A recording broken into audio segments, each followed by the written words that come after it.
Battery के बारे में पढ़ा जा रहा था। बैटरी की सारी चीजें हो गई थी, मतलब कि सेकेंडरी बैटरी, प्राइमरी बैटरी, क्या ये सारी चीजें ही हो गई थी। आगे भी बहुत सा हो गया था, आगे भी कई चीजें थी, वो भी सारी हो गई थी। सेकेंडरी बैटरी के टाइप्स भी हो गए थे, लेड एसिड बैटरी भी आपकी हो गई थी, एल्कलाइन बैटरी तक हो गया था, चार्जिंग डिस्चार्जिंग, ये सारी चीज, निकल आयरन भी पढ़ा दिया गया था। सिल्वर ऑक्साइड बैटरी से पढ़ना है। सिल्वर ऑक्साइड बैटरी की वर्किंग फंक्शन को देखना है, सिल्वर ऑक्साइड बैटरी क्या चीज होती है, कैसे काम करती है, ठीक है। तो देखिए ये क्या होता है, रिचार्जेबल बैटरी ये भी होती है। सिल्वर ऑक्साइड बैटरी जैसे आप अपने जो वॉच आप लोग लगाते हैं उसमें छोटी सी गोल सी बैटरी लगी होती है, वही सिल्वर ऑक्साइड बैटरी होती है, उसी को बोलते हैं सिल्वर ऑक्साइड बैटरी, ठीक है। तो यहाँ पे देख लीजिए, ये एक रिचार्जेबल बैटरी तो होती ही है। सिल्वर ऑक्साइड बैटरी में क्या यूज होता है, सिल्वर ऑक्साइड यूज होता है और जिंक यूज होता है, जिंक के इलेक्ट्रोड्स होते हैं तथा एल्कलाइन एल्कलाइन इलेक्ट्रोड्स का प्रयोग किया जाता है। एल्कलाइन इलेक्ट्रोड्स पहले आप देख चुके हैं, कौन से बैटरी हम लोग एल्कलाइन के लिए पढ़े हुए हैं। एल्कलाइन के लिए हम लोग निकिल आयरन बैटरी पढ़े हुए हैं, निकिल आयरन बैटरी और निकिल कैडमियम बैटरी, दोनों ही बैटरी क्या है, एल्कलाइन बैटरीज है। ठीक है, तो सिल्वर ऑक्साइड बैटरी के सिल्वर ऑक्साइड बैटरी के बारे में जानेंगे क्या होती है। ये भी सेकेंडरी बैटरी में आती है। अगर बैटरी के टाइप पूछे तो सेकेंडरी में भी, सेकेंडरी बैटरी में आएगी क्या, क्योंकि क्या है, रिचार्जेबल बैटरी है, ठीक है। कुछ कुछ बैटरीज जो हम डिजिटल वॉच वगैरह खरीदते हैं तो उसमें लगी हुई होती है कभी कभी ये, तो इनको हम क्या कर सकते हैं, रिचार्ज कर सकते हैं। तो इसका कंस्ट्रक्शन देख लीजिए, कैसी संरचना इनकी होती है। इसमें देखिए क्या होगा आपका, इसमें होना क्या है आपका, ये देखिए इसमें क्या बना हुआ है। इसके ऊपर की जो प्लेट है, ये वाली जो प्लेट है वो आपकी कैथोड की प्लेट होती है, ठीक है, कैथोड की प्लेट होती है। अंदर वाली जो ये प्लेट जा रही है, ये वाली जो प्लेट आपकी जा रही है, ये आपकी एनोड की हो जाएगी, जिंक ऑक्साइड की। ये प्लेट किसकी हो जाएगी, जिंक ऑक्साइड की प्लेट हो जाएगी, ठीक है। यहाँ पे लिखा भी है, धनात्मक प्लेट सिल्वर ऑक्साइड की होगी, ये आपकी सिल्वर ऑक्साइड की हो जाएगी प्लेट, और आपकी जो निगेटिव प्लेट है वो जिंक ऑक्साइड की हो जाती है। इलेक्ट्रोलाइट्स मतलब कि वो मीडियम जो हमारा इंटरेक्ट कराएगा, आयंस को पास कराएगा, वो कौन सा होगा, NaOH होगा। वहां पे कौन सा लिक्विड पड़ेगा, NaOH पड़ेगा, ठीक है।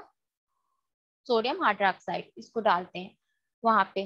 सोडियम हाइड्रोक्साइड का भी इस्तेमाल कर सकते हैं और पोटेशियम KOH का भी इस्तेमाल किया जा सकता है। किसमें, किसमें करेंगे हम, किस तरह की बैटरी में करेंगे हम, रिचार्जेबल बैटरी में। और रिचार्जेबल की कौन से टाइप में करेंगे हम, सिल्वर ऑक्साइड बैटरी में, ठीक है। इन दोनों का इस्तेमाल कर सकते हैं, दोनों में से कोई भी एक लेंगे तो वो इलेक्ट्रोलाइट के रूप में इस्तेमाल किया जाएगा, मतलब कि आपका मीडियम के रूप में जो आयंस को पास करने में मदद करेगा, ठीक।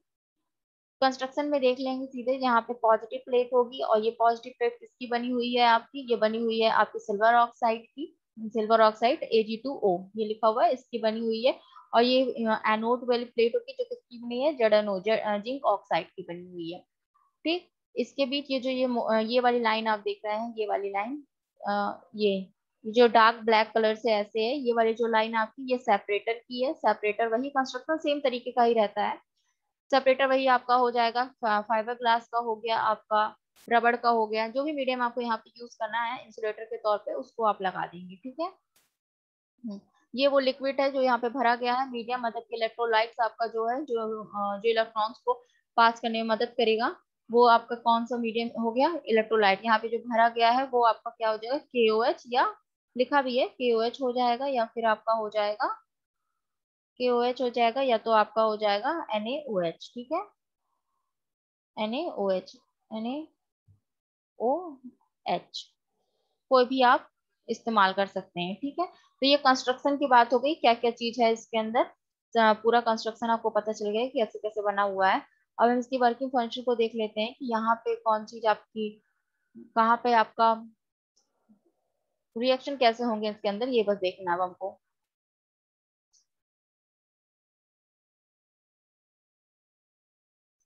देख लीजिए यहाँ पे, देखिए यहाँ पे लिखा हुआ है कार्य प्रणाली, इसमें होने वाली चार्जिंग तथा डिस्चार्जिंग की अभिक्रिया निम्नलिखित होती है।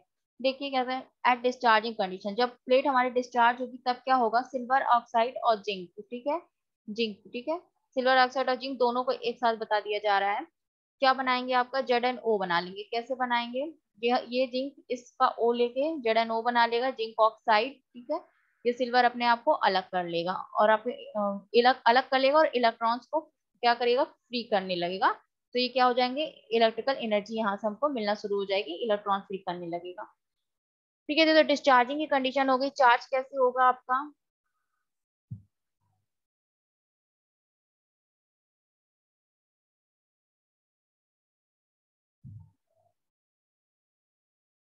चार्जिंग में क्या करना है, सेम रिवर्स फंक्शन करता है। इलेक्ट्रॉन्स को क्या करेगा, एक्सेप्ट करेगा, सिल्वर से एक्सेप्ट कर लेगा, Zn O के साथ रिएक्ट करके बना लेगा क्या, Ag2O। Ag2O से ही आपकी पॉजिटिव प्लेट जो आपकी बनी हुई है Ag2O की, वो हो गई, और प्लस क्या निकाल देगा, जिंक फ्री कर देगा। ठीक है, जिंक के आयंस को फ्री कर देगा और Ag2 बना देगा। तो ये चार्जिंग की कंडीशन आपकी होगी, रिवर्स कंडीशन चलती है इसमें।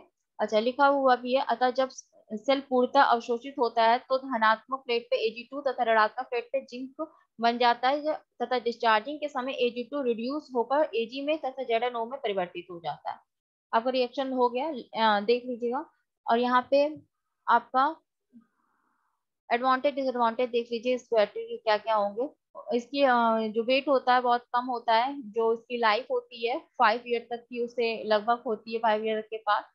और बहुत ही क्या लिखा, बहुत कम तापमान पर भी ये काम कर लेती है। ठीक है, टेम्परेचर लो रहता है तब पे भी ये काम कर लेती है।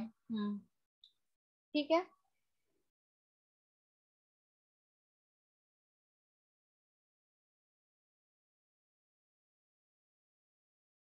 अच्छा, अब बैटरी का ये तो आपको ये पता चल गया था कि टाइप वगैरह क्या है हमारी, कितने टाइप की होती है, और बैटरी में कितने टाइप की बैटरी, और कैसे अपने आप को चार्ज करती हैं और कैसे डिस्चार्ज करती हैं, प्रॉफिट क्या है उसका, लॉस क्या उसके होते हैं, और कहाँ पे एप्लीकेशन होता है, यूज कहाँ पे करते हैं। तो तीन बैटरी जो आपके थी कोर्स में, तीनों हो गई है। यहाँ पे आपका ये सारा चीज हो गया। अब यहाँ पे हम एक और चीज पढ़ेंगे कि चार्जिंग मेथड ऑफ बैटरी। ठीक है, ये तो प्लेट के अंदर की बात है। अभी जो चीज आपको हम बताया, बैटरी के प्लेट पे वर्किंग क्या होती है, कैसे काम करती है, वो था। अब है कि जब एक पूरी कंप्लीट बैटरी बन के हम किसी सिस्टम से जोड़ते हैं, किसी डिवाइस से जोड़ते हैं, तब वो कैसे काम करती है, उस मेथड को बता रहे हैं, चार्जिंग मेथड ऑफ बैटरी। ठीक है, उसको बताया जा रहा है। तो देखिए यहाँ पे लिखा है कांस्टेंट वोल्टेज मेथड और कांस्टेंट करंट मेथड। दो एप्लीकेशन हम लेते हैं, या तो हम वोल्टेज को कांस्टेंट करके हम बैटरी को चार्ज करते हैं, या तो हम करंट को कांस्टेंट करके करते हैं। तो आपको पता है कि जो हमारे घर में से इन्वर्टर आप देखे हैं ना, इन्वर्टर के पीछे बैटरी लगी, बैटरी के प्लेट पे क्या रिएक्शन होता है वहां पे, लेड एसिड बैटरी अगर आपकी लगी हुई है वहां पे, तो उसकी प्लेट पे क्या रिएक्शन होता है, अभी तक हम वो जान रहे थे कि हमारी बैटरी के प्लेट पे रिएक्शन क्या होता है। अब हम जानेंगे कि जब हम किसी डिवाइस में से कि कोई अपना इलेक्ट्रिकल डिवाइस है, इन्वर्टर है मान लीजिए, अब उसमें आप बैटरी को कनेक्ट किए हैं, तब क्या कैसे वो चार्ज करेगा, उस बाहरी कंडीशन को हम जानेंगे कि कैसे चार्ज करेगा। प्लेट की रिएक्शन की बात खत्म हो गई है। तो उसी में लिखा है, उसी मेथड को बताया गया है कि कांस्टेंट वोल्टेज मेथड और कांस्टेंट करंट मेथड, दो मेथड यहाँ पे अप्लाई किया जाता है जब भी हम बैटरी को किसी डिवाइस से कनेक्ट करते हैं। तो ज्यादातर हम अपने, जैसे हम अपनी आम लोगों की बात कर लें, नॉर्मल उसकी बात कर ली जाए, तो हमारे पास एसी अप्लाई होती है, और जो कि हमारे पास 220 वोल्ट की आती है, घरों में सप्लाई होती है। तो एक कांस्टेंट वोल्टेज उसका है 220 वोल्ट, उस वोल्ट को हम लेते हैं, उसी वोल्ट पे हमारी जो इन्वर्टर पे बैटरी लगी होती है, हमारा इन्वर्टर उसी पे चार्जेबल होता है। ठीक है, तो उन्हीं दोनों मेथड को जानना है। देख लेते हैं यहाँ पे दोनों मेथड कौन कौन से हैं।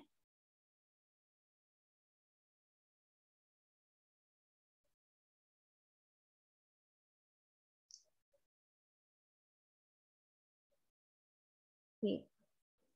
हम्म। देखिए, ये कांस्टेंट करंट मेथड पहले आपको बताया जा रहा है, कांस्टेंट करंट मेथड क्या होगा। ठीक है, सबसे पहले तो कंस्ट्रक्शन देख लेते हैं, कंस्ट्रक्शन कैसे हमारा बनेगा। हम्म। तो देखिए यहाँ पे किसी डिवाइस की हम बात कर रहे हैं कि जैसे फैक्ट्री वगैरह में अगर लगी हुई है, तो वहां पे कैसे वर्क कराएंगी, वहां की हम बात कर रहे हैं। तो यहाँ पे एक सोर्स लगा दिया गया, ये एसी सोर्स लगाया गया, 220 वोल्ट का एसी सोर्स है, जिसपे कितना है, 50 हर्ट्ज उसकी फ्रिक्वेंसी है, इतनी ही होती है। ये एक सोर्स लगा दिया गया, इसके पास वेरिएबल इंडक्टर लगा हुआ है ये। ठीक है, वेरिएबल इंडक्टर लगा है। इससे जुड़ के यहाँ पे आप ये देखेंगे तो ये पूरा कंस्ट्रक्शन आपको अगर ध्यान से देखेंगे तो ट्रांसफार्मर है।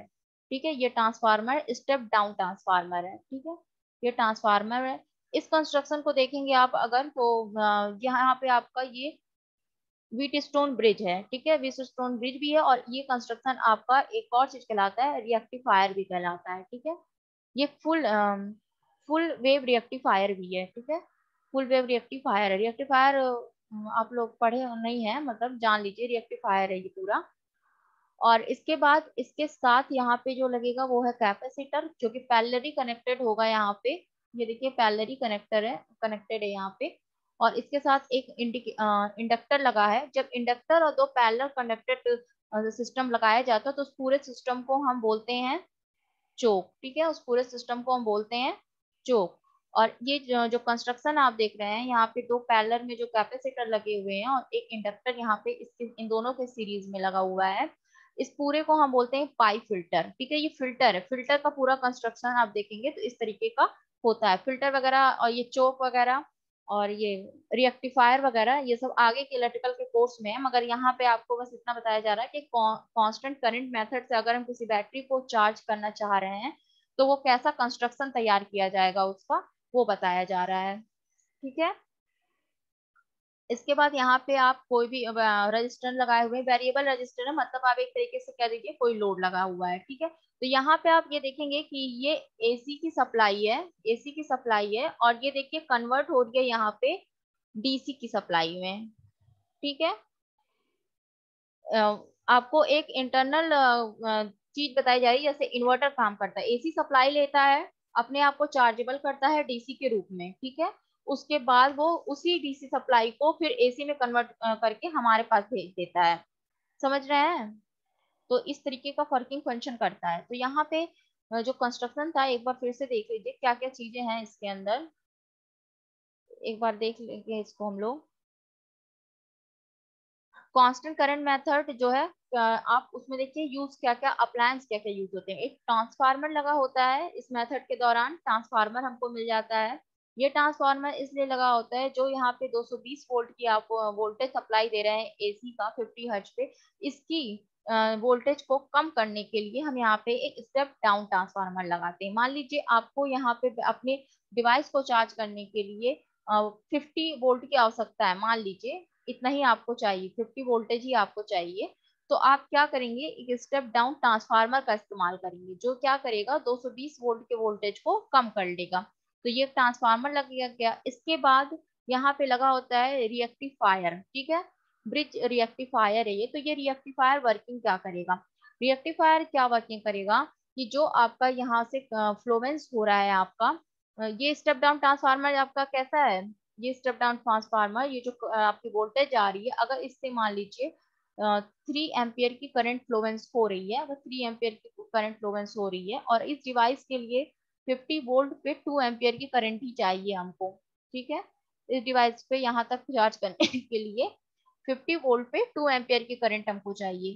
तो क्या करेंगे आप, स्टेप डाउन ट्रांसफार्मर यूज तो कर रहे हैं, मगर ये कौन सा ट्रांसफार्मर होगा, करंट स्टेप डाउन ट्रांसफार्मर आप यूज करेंगे, जो क्या करेगा, करंट को डिक्रीज करेगा। ठीक है, इसके बाद ये रिएक्टिफायर क्या करेगा, रिएक्टिफायर का इस्तेमाल हम क्या, देखिए इसमें लगा हुआ है डायोड, ये देख रहे हैं ये डायोड लगा हुआ है। इस कंस्ट्रक्शन में आपको डायोड दिख रहा है, ये सारे डायोड्स लगे हुए हैं। ठीक है, ये सब डायोड्स लगा हुआ है।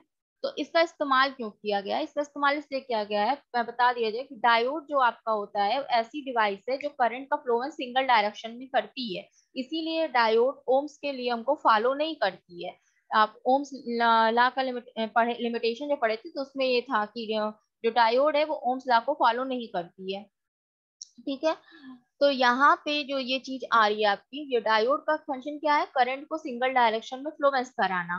ठीक है, सिंगल डायरेक्शन में करंट को फ्लो कराना। तो जब हम यहाँ से स्टेप डाउन ट्रांसफार्मर लेते हैं और हम ट्रांसफार्मर से हम ब्रिज को जोड़ते हैं, ये पूरा क्या हो गया, ब्रिज हो गया, रेक्टिफायर का फुल वेव ब्रिज हो गया आपका रेक्टिफायर का। ठीक है, तो जब हम इसको जोड़ते हैं तो ये क्या करेगी, जो करंट आपकी जैसे मान लीजिए करंट इस डायरेक्शन में चली गई, मान लीजिए इस डायरेक्शन में चली गई और हमको करंट को इस डायरेक्शन में ले जाना है, इधर की तरफ ले जाना है, इस तरफ ले जाना है।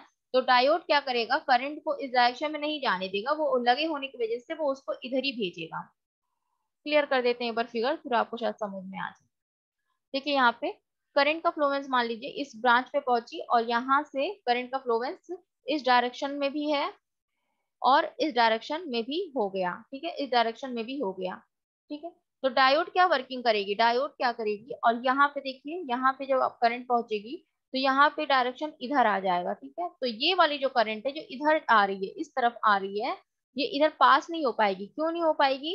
क्योंकि यहाँ पे डायोड लगा है। डायोड इस करंट का रोटेशन करेगा इस डायरेक्शन में, D4 की तरफ। मतलब D1 पे जो करंट जाएगी, फ्लोरेंस होगी D1 पे, यहाँ पे सुई यहाँ पे करंट आई, यहाँ से डिवाइड हो गई, एक इस तरफ चली गई और एक इस तरफ चली गई। ठीक है, इस पॉइंट पे जब करंट पहुंची, यहाँ से भी करंट डिवाइड हो गई, एक इस तरफ चली गई और एक इस तरफ चली गई। तो ये वाली जो करंट है जो अपोजिट डायरेक्शन में आई है, इधर आई है, डायोड लगने की वजह से ये क्या करेगी, ये अपनी डायरेक्शन को चेंज करेगी और इस तरफ चली जाएगी, D4 की तरफ चली जाएगी। ठीक है, ये फंक्शन होता रहेगा आपका। ये वाली करंट इधर से इधर जाएगी, इधर की करंट यहाँ से इधर चली आएगी। तो इस तरह हमको जो वेव फॉर्म मिलेगा इनका, ब्रिज लगने की वजह से, वो हमको यू मिलेगा। ठीक है, यू इस तरीके से वेव फॉर्म हमको लगातार मिलता रहेगा इसका। ठीक है, तो यहाँ पे क्या होगा, ड्रॉप नहीं मिलेगा आपको, जो एनर्जी ड्रॉप होगा वो नहीं मिलेगा आपको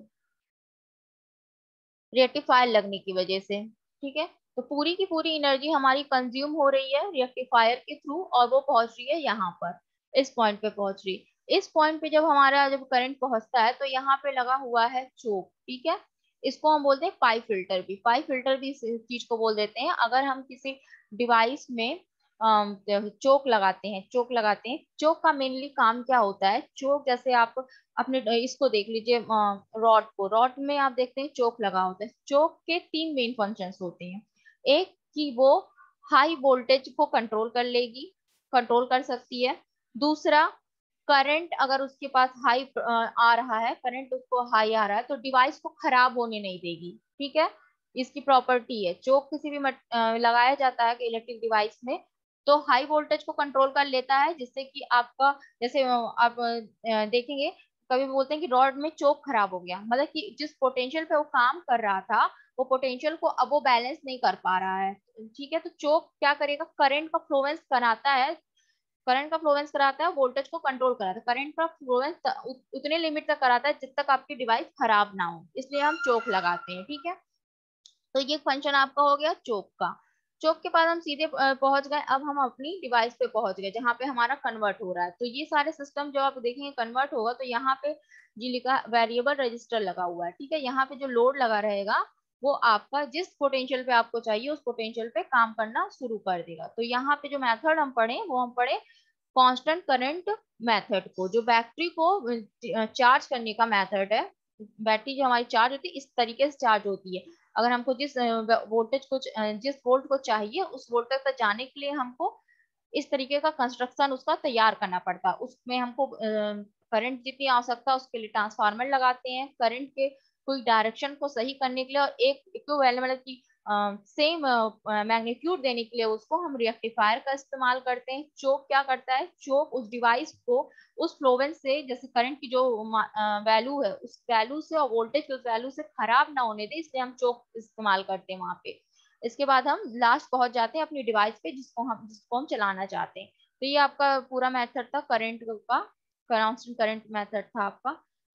इस तरह से बैटरी हमारी चार्ज हो जाती है। यहाँ पे लिखा भी, इस विधि में चार्जिंग धारा का मान बैटरी के चार्जिंग के दौरान नियत रहता है। चार्जिंग के समय बैटरी का वोल्टेज धीरे धीरे बढ़ता है, इसलिए धारा स्थिर बनाए रखने के लिए परिवर्तन प्रतिरोध लगा दिया जाता है। इसकी बात हुई है। ठीक है, ठीक है, डिवाइस तक हम पहुंचेंगे तो यहाँ पे आपका जो यहाँ पे बैलेंस करने की एक चोक लगाया और साथ में एक हम रजिस्टर को भी लगा दे रहे हैं, जो भी हमको लोड का इस्तेमाल करना है उसको बैलेंस करने के लिए।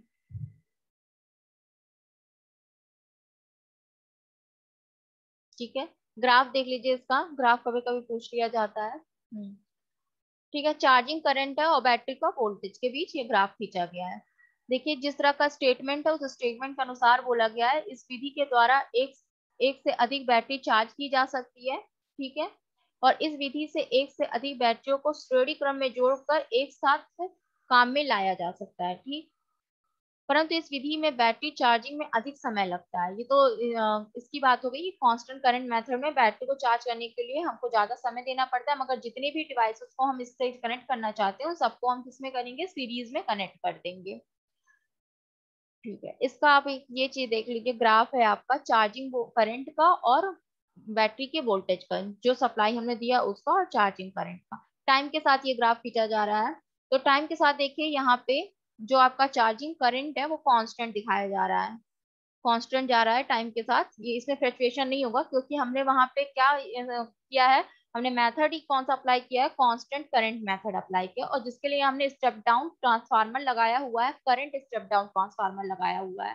ठीक है, रेक्टिफायर का इस्तेमाल हमने किया है, किस वजह से रेक्टिफायर का इस्तेमाल हमने इसलिए किया है कि हम उस करंट को एक सिंगल मैग्नीट्यूड पे ला सकें।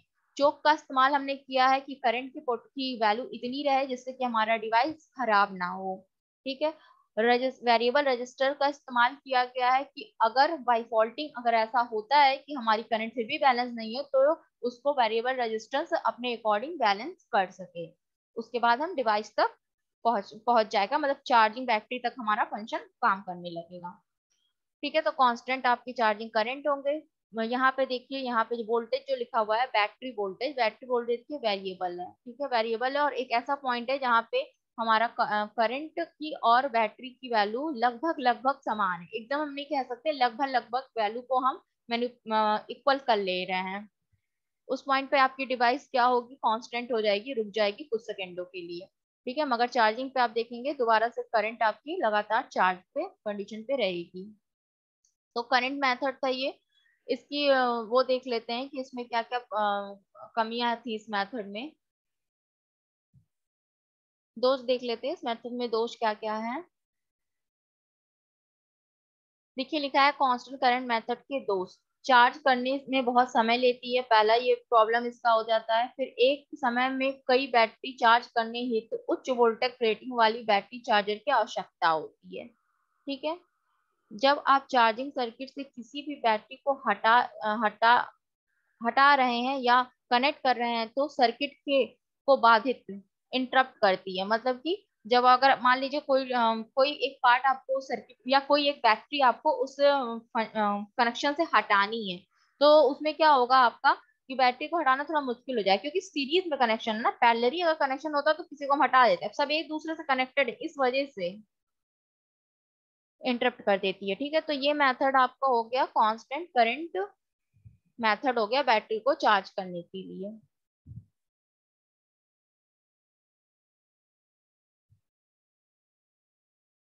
आगे चलते हैं, कांस्टेंट वोल्टेज मेथड देख लेते हैं, सेम फंक्शन है कांस्टेंट वोल्टेज मेथड का, थोड़ा सा देखना है खाली।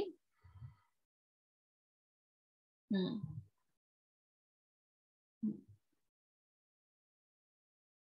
देखिए, लिखा हुआ है कांस्टेंट वोल्टेज मेथड, इसमें क्या करते हैं, इस विधि में चार्जिंग के दौरान वोल्टेज नियत रखते हैं, जैसे करंट वाले में हमको करंट नियत रखनी थी, इसमें हमको वोल्टेज नियत रख लेनी है, नियत रखते हैं। चार्जिंग के समय बैटरी का वोल्टेज धीरे धीरे बढ़ाते हैं जिससे धारा का मान प्रारंभिक में नियत होता है तथा बाद में घटने लगता है। ठीक है, इस विधि के द्वारा बैटरी चार्ज करने हेतु नियत वोल्टेज स्रोत का इस्तेमाल किया जाता है। नियत वोल्टेज स्रोत क्या आ जाएगा आपका, एसी आ जाएगा, जिसकी सप्लाई हम अपने घरों की हम अगर बात करें 220 वोल्ट देते हैं, अगर हम फैक्ट्रीज वगैरह की बात करें 66 किलो वोल्ट तक की सप्लाई दी जाती है। ठीक है, फैक्ट्री की हम बात करें जहाँ पे बड़े बड़े मोटर्स वगैरह चलते हैं, वहां पे अगर हम स्टोरेज हमको बैटरी की हमारे जो बैटरी को हम चार्ज कर रहे हैं वो हम एसी से चार्ज कर रहे हैं। ठीक है, तो वहां पे हमको स्टोरेज बैटरी जो चार्ज हमारी हो रही है उसके लिए हम कितना वोल्ट इस्तेमाल करेंगे, कांस्टेंट वोल्टेज को इस्तेमाल करने की हम बात करें जो हम 66 किलो वोल्ट लेते हैं एसी सप्लाई की फैक्ट्रियों में। ठीक है, बड़ी बड़ी इंडस्ट्रीज में हम ले लेते हैं, बड़ी बड़ी फैक्ट्रियों में।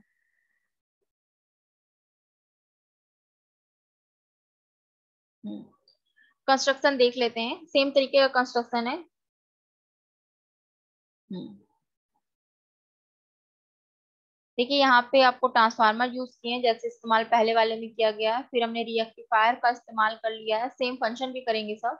ये आपका चोक का इस्तेमाल हो गया, चोक का इस्तेमाल कर लिया, पाइप फिल्टर भी इसको बोल देते हैं, और यहाँ पे हमने वेरिएबल रजिस्टर का इस्तेमाल कर लिया।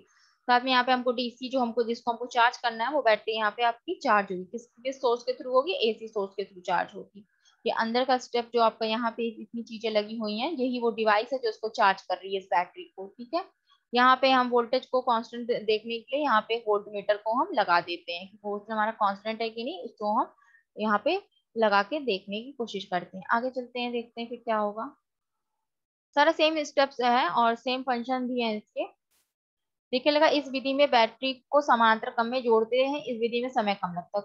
सेम फंक्शन की तरीके से काम करेगा, बस यहाँ पे हमको कांस्टेंट वोल्टेज सप्लाई देनी है लास्ट तक। मान लीजिए 66 किलोवाट एसी सप्लाई वहां दे रहे हैं, तो लास्ट तक हमको उसको उस बैटरी को 66 तक पहुंचाना पड़ेगा, ठीक है। तो यहाँ पे हम क्या करते हैं, सीरीज कॉम्बिनेशन का इस्तेमाल नहीं करके हम पैरेलल कॉम्बिनेशन का इस्तेमाल करते हैं, और यहाँ पे समय कम लगता है। वेव फॉर्म दोनों का देख लीजिए, फंक्शन दोनों के सेम तरीके के ही थे। देखिए यहाँ पे करंट हमारी पहले कांस्टेंट जा रही है, किसकी, बैटरी की करंट पहले कांस्टेंट, फिर ये क्या करिए ड्रॉप होती चली जा रही है, गिरती हुई चली जा रही है। करंट गिरेगी आपके और बैटरी आपकी लगातार कांस्टेंट ऊपर की तरफ बढ़ने की आएगी, ये कॉन्स्टेंटली ऊपर की तरफ इंक्रीज करेगी। जो बैटरी का हमको लास्ट में हमारी जो डीसी सप्लाई की बैटरी है, अगर इसको हमको 50 वोल्ट पे चार्ज करना है, तो इस 50 वोल्ट को हम आगे, अगर कुछ 66 वोल्ट कांस्टेंट मिला है, तो हम क्या करेंगे, 66 वोल्ट को हम 50 वोल्ट तक लाएंगे और पूरे फंक्शन में उस 50 वोल्ट को हम वैलिड करेंगे। पूरे फंक्शन में मतलब 50 वोल्ट ही हमारा चलना चाहिए। तो इसी वहां पे ट्रांसफार्मर लगाया गया, वहां पे जो ट्रांसफार्मर इस्तेमाल होगा वो पोटेंशियल ट्रांसफार्मर इस्तेमाल होगा, बाकी सारा फंक्शन सेम है। ठीक है, टाइम के साथ ग्राफ था ये, तो ये ग्राफ आपको समझ में आ गया होगा, देख लीजिएगा। हम्म, हम्म, ठीक। ठीक है, अब इस बैटरी का लास्ट टॉपिक है आपका सेलों का संयोजन। ठीक है, कैसे कैसे हम जोड़ते हैं उसको अब देखना है। तो दो तरीके से हम यहाँ पे काम करते हैं, दो तरीके से हम सेल्स को जोड़ते हैं, सेलों का संयोजन करते हैं। एक तो हमारा सीरीज में और दूसरा आपका पैरेलल में। ठीक है, दो तरीके से सेल का संयोजन कर लिए। यहाँ पे लिखा भी हुआ है, एक से अधिक एक से अधिक सेलों को आपस में जोड़ने के लिए दो विधियों का प्रयोग किया जाता है। ठीक है, कौन कौन सी दो विधियां हैं आपकी, एक है श्रेणी क्रम में संयोजन और दूसरा है समांतर क्रम में संयोजन। दो विधियों का हमने इस्तेमाल कर लिया, श्रेणी क्रम में संयोजन का और समांतर क्रम में संयोजन का। इसके बाद क्या है आपका, अब श्रेणी क्रम में संयोजन कैसे होगा और समांतर क्रम में संयोजन कैसे होता है वो देख लेते हैं। कॉम्बिनेशन भी है इसका, श्रेणी और समांतर का। श्रेणी क्रम में संयोजन देख लीजिए, लिखा हुआ है, जब एक सेल का निगेटिव टर्मिनल दूसरे सेल के पॉजिटिव टर्मिनल से जुड़ता है, इस प्रकार के संयोजन को श्रेणी क्रम का संयोजन कहते हैं। अच्छा, ये देख लीजिए यहाँ पे कहते हैं।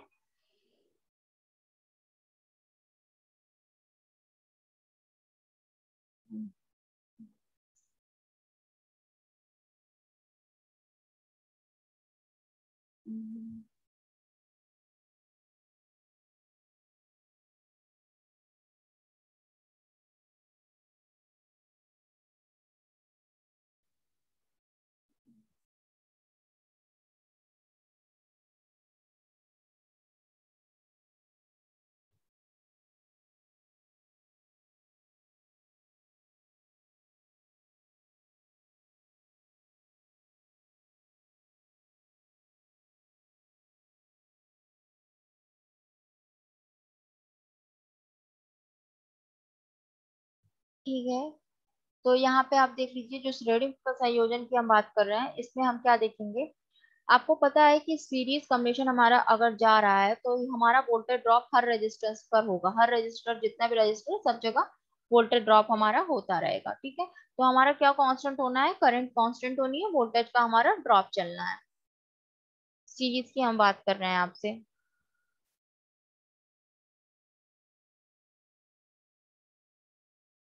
ठीक है, तो देख लेते हैं पहले कि इसमें क्या क्या आपको ऑब्जर्व करनी है चीजें।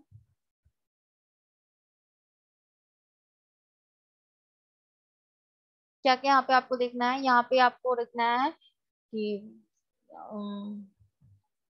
मान लीजिए आप यहाँ पे n नंबर ऑफ सेल्स लगे हैं, मतलब सेलों की संख्या n नंबर ऑफ में है और सभी क्या है, श्रेणी में जुड़े हुए हैं। ठीक है, आंतरिक प्रतिरोध स्मॉल रेजिस्टेंस से हम दिखा दिए हैं, स्मॉल r से आंतरिक प्रतिरोध को हम स्मॉल r से दिखा दिए हैं।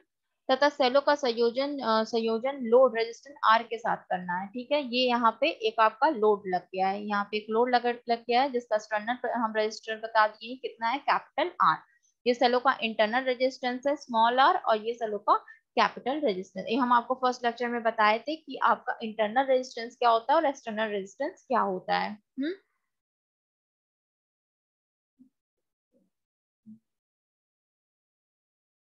हम्म। देखते हैं कैसे निकालना, कैसे है, बहुत सिंपल है निकालना इसका। सीधे आपको ले लेना है, पहले क्या, सबसे पहले आप देखिए कि ये जो सर्किट है आपका, ये सर्किट आपका बना हुआ है, ये जो सर्किट आपका बना है, इसकी कुल वोल्ट तक परिपथ में कुल वोल्टेज कितना जाएगा। तो आप मान लीजिए कि हर एक सेल, ये हर एक सेल है, उसमें ई वोल्टेज जा रहा है, तो टोटल हमारे पास एन सेल है, तो मतलब कि हमारे पास एन नंबर ऑफ सेल है, तो उसमें टोटल वोल्टेज कितनी जाएगी, एन इंटू ई, ये टोटल वोल्टेज आपकी चली जाएगी। ऐसे हम इंटरनल रेजिस्टेंस की बात कर लेते हैं। अगर हम एक सेल के इंटरनल रेजिस्टेंस स्मॉल आर है, तो अगर एन की बात करें तो एन ई हो जाएगा, स्मॉल रेजिस्टेंस, अरे total internal resistance N E हो जाएगा। इसके बाद हम अगर परिपथ की बात करें, हम इस पूरे सर्किट की बात करें, तो यहाँ पे दो रेजिस्टेंस हमको मिल रहा है, एक एक्सटर्नल और एक इंटरनल। तो टोटल हमारे पास जो रेजिस्टेंस आ जाएगा कुल, यहाँ पे परिपथ में कुल आंतरिक प्रतिरोध जो आपका आ जाएगा, यहाँ पे ई लिखा गया, आर होगा, यहाँ पे आर होगा। तो आपका क्या आ जाएगा, एक तो टोटल इंटरनल रेजिस्टेंस और प्लस एक जो एक्सटर्नल लोड आपका लगा उसका रेजिस्टेंस, तो ये कितना हो गया, एन ई प्लस आर। तो ये आपका टोटल प्रतिरोध आ गया आपके सर्किट के अंदर का। इसके बाद हम सीधे ओम्स लॉ का जो आप सिंपल फॉर्मूला इस्तेमाल करते हैं,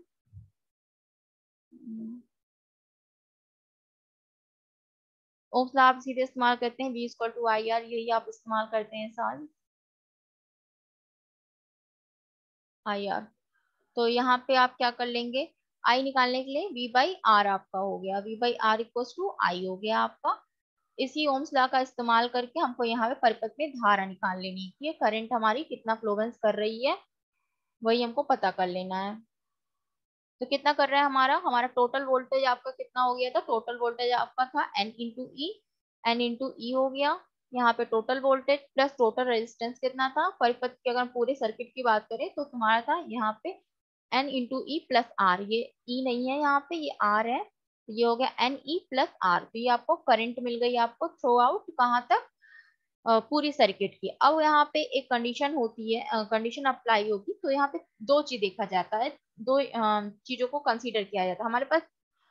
बेसिकली तीन तरह की कंडीशन होती है, या तो हम किसी चीज को बराबर कह सकते हैं या बड़ा कह सकते हैं, और या हम उसको छोटा कह सकते हैं। तीन कंडीशंस हमारे पास होती हैं, तो यही तीन कंडीशन का इस्तेमाल हम करेंगे किस, यहाँ पे हम क्या चीज देखेंगे, इंटरनल और एक्सटर्नल रेजिस्टेंस को देखेंगे। ठीक है, यहाँ पे देखिए लिखा हुआ है कैपिटल आर, मतलब कि जो एक्सटर्नल लोड आपका लगाया गया है उसका रेजिस्टेंस। तो हमने पहले ये कंसीडर किया कि जो हमारा एक्सटर्नल रेजिस्टेंस है, जो लोड है हमारा, उसका जो रेजिस्टेंस है वो क्या है, ग्रेटर है किससे, इन सेलों के इंटरनल रेजिस्टेंस से ग्रेटर है। ठीक है, ये कंडीशन हमने पहले ही मानी। तो उस कंडीशन के अकॉर्डिंग हमने काम किया, तो हमने देखा कि अगर हम आर को बहुत ज्यादा मानते हैं तो बहुत ज्यादा और एक्सटर्नल रेजिस्टेंस होने की वजह से जो आपका इस पूरे सर्किट का इंटरनल रेजिस्टेंस होगा एन इंटू ई, वो क्या हो जाएगा, निग्लेजेबल हो जाएगा। ठीक है,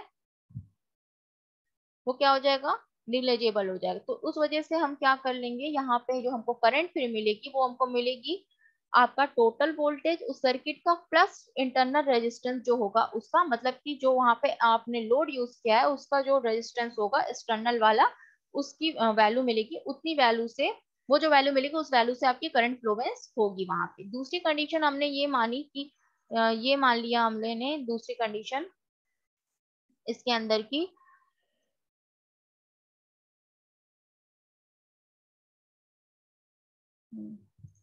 दूसरी कंडीशन ये मान ली गई कि या तो आर की वैल्यू हम क्या कर लें, कम कर दें, मतलब ऐसा मान लिया गया कि मान लीजिए आर की वैल्यू कम है, तो क्या होगा, आर निग्लेजेबल हो जाएगा, हमको एक्सटर्नल जो भी एक्सटर्नल रेजिस्टेंस होगा लोड का उससे कोई इफेक्ट नहीं पड़ेगा, सारा काम क्या करेगा, बैटरी का इंटरनल रेजिस्टेंस करेगा। ठीक है, तब हमको करंट क्या मिलेगी, तब हमको करंट ई बाई आर मिल रही है। ठीक है, तो हमको करंट कितनी मिल रही है, जो हमारा वोल्टेज है बैटरी का वोल्टेज और डिवाइडेड बाय बैटरी का इंटरनल रेजिस्टेंस, वो करंट हमको मिल रही है। ठीक है, तो दोनों में एक चीज ऑब्जर्व करने वाली है, दोनों की करंट को आप ध्यान से देखेंगे तो यहाँ पे एक चीज ऑब्जर्व करने वाली क्या होगी, वो ये है कि उपयुक्त या स्पष्ट है कि यदि लोड का प्रतिरोध मान सेल के आंतरिक प्रतिरोध से अधिक हो तो उसे श्रेणी क्रम में जोड़ दिया जाता है। ठीक है, यहाँ पे आप देखिए, अगर यहाँ पे आपको जो करंट मिल रही है उसमें आप देखेंगे कि ये जो करंट आपको मिल रही है वो एन टर्म्स ऑफ ई के मिल रही है, मगर यहाँ पे जो, और यहाँ पे जो करंट मिल रही है आपको इससे कैपिटल इंटरनल रेजिस्टेंस से जो मिल रही है वो कहीं ना कहीं आपको कम मिल रही है, इंटरनल रेजिस्टेंस से हमको करंट का फ्लोरेंस कम मिल रहा है। मगर यहाँ से हमको करंट का फ्लो में ज्यादा मिल रहा है। तो यहाँ पे एक चीज ये सामने आती है कि हम सीरीज कॉम्बिनेशन में जो बैटरी जोड़ते हैं उसमें हमको उसमें हमको क्या मिलता है, करंट की फ्लोरेंस से एक्सटर्नल रेजिस्टेंस की वजह से ज्यादा मिलती है। हम्म।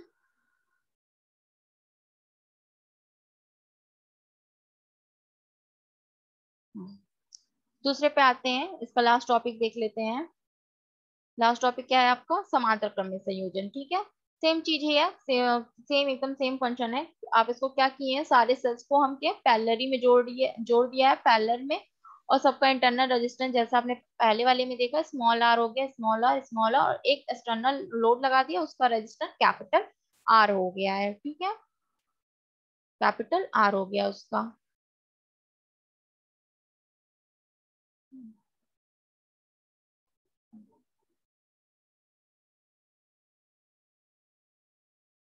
करना क्या है, सेम फंक्शन हमारा काम करेगा। प्रतिरोध की यहाँ पे देखिए, क्योंकि आपको पता है कि ये पैरेलल जुड़ा हुआ है, तो इसका मतलब यहाँ पे कौन सी कांस्टेंट हो रही होगी, हमारी हमारी वोल्टेज कांस्टेंट हो रहा होगा, करंट हमारा डिविजिबल हो रहा है। देख भी सकते हैं आप फिगर में, I1 I2 I3 इस तरह हो रहा है, मगर वोल्टेज हमारी कांस्टेंट रहेगी। ठीक है, तो यहाँ पे आपका जो टोटल वोल्टेज मिलेगा परिपथ का, वो ई मिल जाएगा, मतलब कि टोटल वोल्टेज उसका हो जाएगा, जो पोटेंशियल इसको प्रोवाइड है वो पोटेंशियल सेल का हो जाएगा। आंतरिक प्रतिरोध आपका क्या हो जाएगा, क्योंकि ये पैरेलली कनेक्टेड, इसलिए R/M इसका हो जाएगा। ठीक है, R/M, पैरेलल में आप जानते हैं 1/R होता है, तो वही चीज लिखा है कि M नंबर ऑफ टर्न्स इसमें सेल्स हैं, सेल की संख्या M इसमें बताई गई है, तो यहाँ पे R/M हो गया। टोटल की अगर हम बात करें तो R प्लस R/M होगा, क्योंकि एक एक्सटर्नल रेजिस्टेंस है, उसको हम इसके साथ जोड़ देंगे। कुल धारा की यहाँ से बात कर लीजिए तो सीधे आप लगा सकते हैं V equal to I are.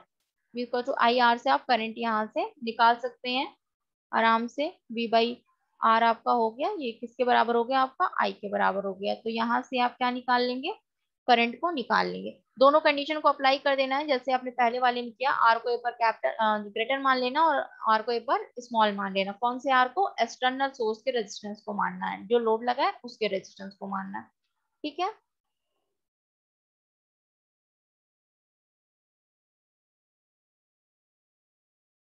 उसके रेजिस्टेंस को